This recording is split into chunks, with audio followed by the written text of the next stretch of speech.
Thank you. I get a salute as well. It's fantastic. Well, by Charles II in gratitude to the army for allowing him to retake the throne from our republic.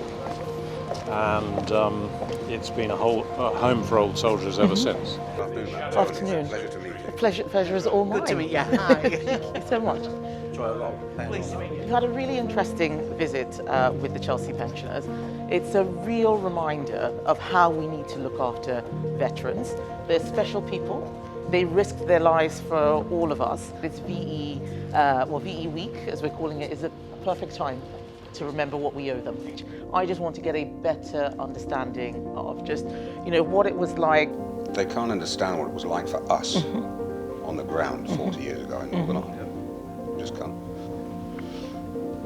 One excursion. 2 people followed us down the road on bicycles. And they came up to it. We stopped at the traffic lights. They both came up, both on either side of the car. My partner was sitting with her hand under her skirt with her Browning pistol. And this guy knocked on the window and says, "See you? Do you know you crossed no entry sign down there?"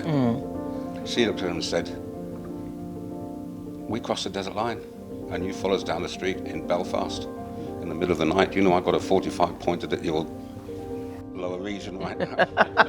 But it could have been worse than that. They could have done something silly like banged on the window or done something that in those tense situations. The day we've got to show how we are going to look after veterans and so on. And it was just an amazing privilege to actually meet the Chelsea pensioners, which I've never done before. I'm 45.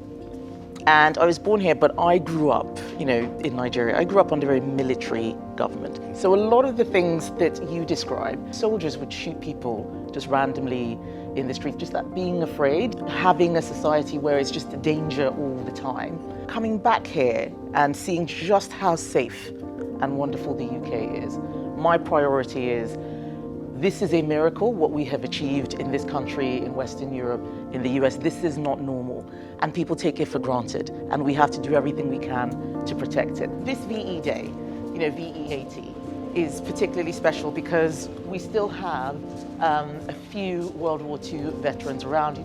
They're in their hundreds, they're very elderly, and we need to make sure that those memories, the learnings, the experiences pass on to the next generation.